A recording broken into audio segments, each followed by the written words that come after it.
उपचुनाव की तारीखों का ऐलान हो चुका है। आपको बता दें, मध्य प्रदेश की 2 और छत्तीसगढ़ की 1 सीट पर उपचुनाव का ऐलान हो चुका है। रायपुर दक्षिण सीट पर 13 नवंबर को वोटिंग होगी। वहीं मध्य प्रदेश के बुधनी और विजयपुर सीट पर भी 13 नवंबर को वोटिंग होनी है। उपचुनाव के नतीजे भी 23 नवंबर को आ जाएंगे। तो मध्य प्रदेश की बुधनी और विजयपुर विधानसभा सीट पर उपचुनाव के लिए 13 नवंबर को वोटिंग होगी। नतीजे 23 नवंबर को घोषित होंगे। तो भाजपा और कांग्रेस दोनों ही पार्टियों जो है अब वो पूरी तरीके से अपनी ताकत झोंकती हुई नजर आएगी, चाहे वो उम्मीदवारों को लेकर हो या चुनाव को लेकर हो। लगातार बैठकों का दौर भी देखने को मिल रहा है। चुनाव समिति ने आपको बता दें कि बुधनी विधानसभा से प्रदेश चुनाव समिति ने 5 नामों का पैनल दिल्ली भी भेजा है। तो बुधनी सीट की अगर हम बात कर ले तो शिवराज सिंह चौहान का गढ़ है वो, और भाजपा का मजबूत किला भी कहा जाता है। तो कई सारे दावेदार बुधनी सीट से भी नजर आने वाले हैं, दोनों ही पार्टियों से। तो देखना होगा अब भाजपा और कांग्रेस की क्या कुछ रणनीति रहेगी।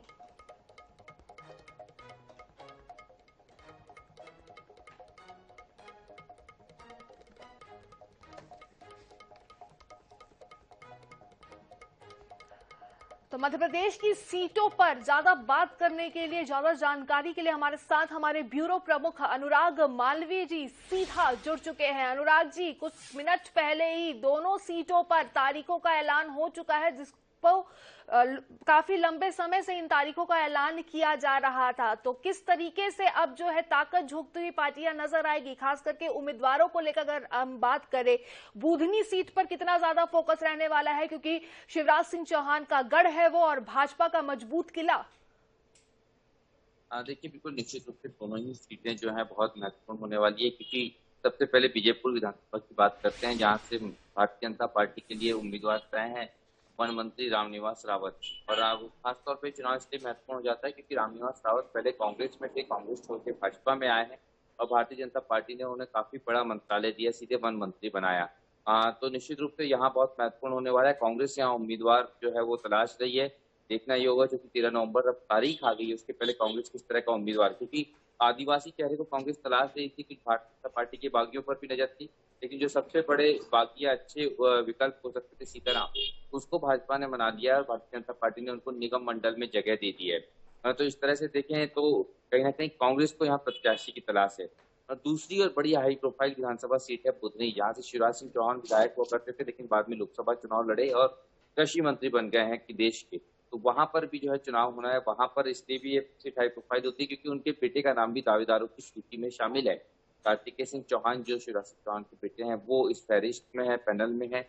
इसके अलावा अगर हम बात करते हैं तो रमाकांत भार्गव, जिन्होंने शिवराज सिंह चौहान के लिए लोकसभा सीट छोड़ी है और पूर्व सांसद हैं, वो इस फहरिस्त में है। और उसके अलावा 3 नाम जो है वो शामिल हैं इस दौड़ में, प्रवीष सिंह चौहान का नाम भी है।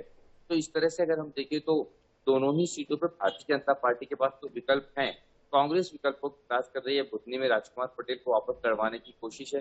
कांग्रेस के बड़े नेता हैं, लेकिन लंबे समय से बुधनी से दूरी बनाए हुए थे, एक बार फिर वो लगातार चुनाव प्रचार पे हैं। दूसरे जो है रामायण में हनुमान का किरदार निभाने वाले जो विक्रम मस्तान है, वो चुनाव लड़ चुके हैं शिवराज सिंह चौहान के खिलाफ पिछला, वो भी लगातार कोशिशों में जुटे हैं एक बार फिर टिकट पाने की। तो 2 विकल्प बुधनी में नजर आते हैं। दिक्कत कांग्रेस को विजयपुर में ज्यादा होनी है, जहां पर फिलहाल रामनिवास रावत के सामने जो है प्रत्याशी की तलाश कांग्रेस कर रही है। पर तैयारियों की बात करें, दोनों ही पार्टियों ने लगातार वहां पर प्रचार जारी रखा है। आज भी जो है कांग्रेस के नेता विजयपुर में है।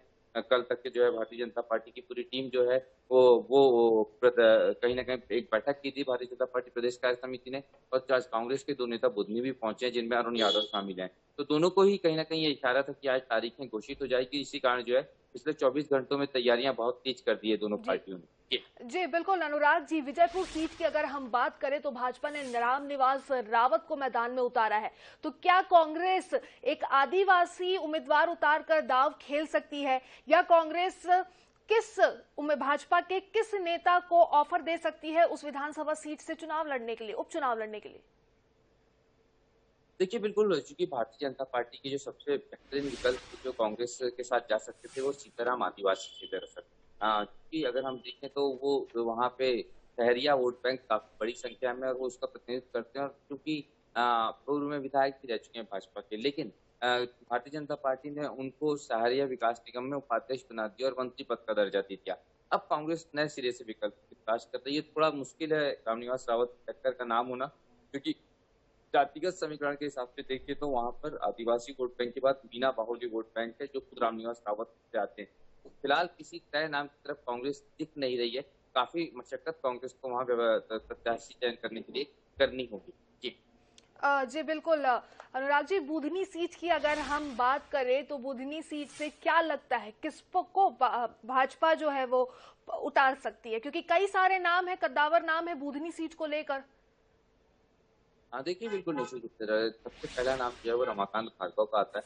शिवराज सिंह चौहान के बेहद करीबी हैं। यहाँ ये कह लें कि बचपन के मित्र हैं रमाकांत भार्गव। लोकसभा सांसद रहे हैं विदिशा लोकसभा सीट से, जहाँ से अब शिवराज सिंह चौहान सांसद हो गए, केंद्रीय कृषि मंत्री हो गए।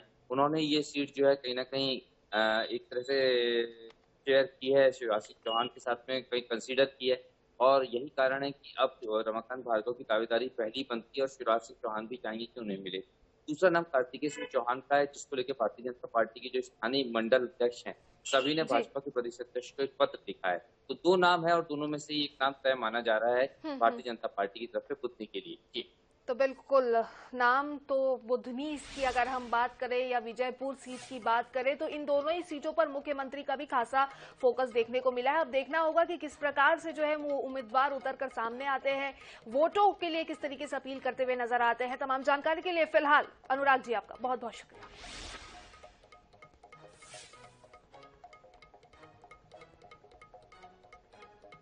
तो मध्य प्रदेश के साथ साथ आपको ये भी बता दें कि छत्तीसगढ़ रायपुर की दक्षिण विधानसभा की भी तारीखों का ऐलान हो चुका है। तो 13 नवंबर को वोटिंग रायपुर दक्षिण सीट पर भी होने वाली है। रायपुर दक्षिण सीट पर ज्यादा बात करने के लिए, ज्यादा जानकारी के लिए हमारे साथ हमारे संवाददाता स्वप्निल गौरखेड़े जी भी हमारे साथ जुड़ चुके हैं। स्वप्निल जी, तारीखों का ऐलान हो चुका है। भाजपा की तरफ से दक्षिण विधानसभा उपचुनाव के लिए कई नाम भी, 5 नाम खासतौर पर उसमें आगे चल रहे हैं, जिनमें सुनील सोनी, मीनल चौबे, संजय श्रीवास्तव ऐसे नाम भी शामिल है। तो क्या लगता है कब तक भाजपा उम्मीदवार फाइनल कर पाएगी, और कांग्रेस की स्थिति के बारे में भी आपसे जान लेंगे अब। जी बिल्कुल, रायपुर दक्षिण उपचुनाव की चुनावी रणभेरी जो है वो बच चुकी है और चुनाव को लेकर दोनों ही पार्टियों ने पहले से तैयारी अपनी शुरू कर दी थी। भाजपा की अगर बात करें तो चुनावी तैयारियों में भाजपा सबसे आगे नजर आ रही है और रविवार को ही भाजपा की एक कोर ग्रुप की बैठक और चुनाव प्रबंधन समिति की बैठक हुई थी, जिसमें प्रत्याशियों के नामों पर चर्चा की गई है और कहा जा रहा है कि एक पैनल भी प्रत्याशियों का तैयार कर लिया गया है और पैनल को दिल्ली भेजा जाएगा और दिल्ली से ही जो है प्रत्याशी के नाम पर अंतिम मुहर लगेगी। बीजेपी के प्रत्याशियों की बात करें तो बीजेपी के जो इंटरनल सर्वे हुए थे उसमें सबसे पहला नाम जो है वो पूर्व सांसद सुनील सोनी का है। कहा जा रहा है कि पार्टी उन पर भरोसा जता सकती है। इसके साथ ही रायपुर दक्षिण की अगर बात करें तो मीनल चौबे जो नगर निगम में नेता प्रतिपक्ष है उनके नाम की भी चर्चा है। बीजेपी के कोषाध्यक्ष नंदन जैन है, उनके भी नाम की चर्चा है।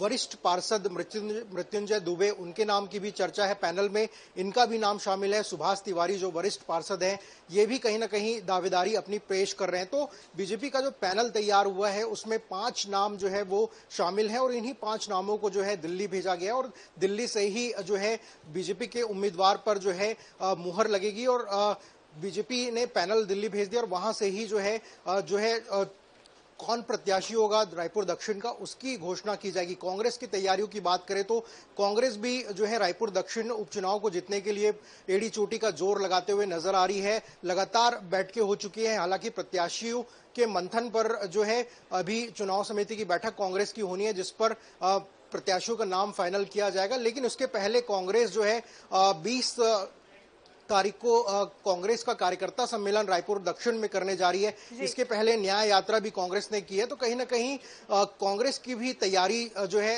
यहाँ पर तेजी से नजर आ रही है और कांग्रेस चूंकि इस बार बृजमोहन अग्रवाल रायपुर दक्षिण सीट से लगातार 8 बार के विधायक रहे हैं, वो इस बार चुनावी मैदान में नहीं है, तो कांग्रेस की भी ये कोशिश है कि बिना बृजमोहन के जो यहाँ पर जो कांग्रेस का उम्मीदवार है वो यहाँ पर जीत सके और जो भाजपा का गढ़ है उसको कहीं ना कहीं तोड़ा जा सके। तो इस रणनीति से कांग्रेस जो है रायपुर दक्षिण उपचुनाव को लेकर अपनी तैयारी कर रही है। तो फिलहाल चुनावी तारीखों का ऐलान जो है आज चुनाव आयोग ने कर दिया और आने वाले दिनों में दोनों ही पार्टी की तैयारी जो है मैदान पे और तेज नजर आती हुई दिखेगी। जी बिल्कुल स्वप्निल, तो दोनों ही पार्टियां जो है वो अपनी अपनी रणनीति के हिसाब से काम करेगी। अब देखना होगा कि किस पार्टी से कौन सा उम्मीदवार रायपुर दक्षिण सीट से उपचुनाव के मैदान में नजर आता है। फिलहाल तमाम जानकारी के लिए स्वप्निल जी आपका बहुत बहुत शुक्रिया।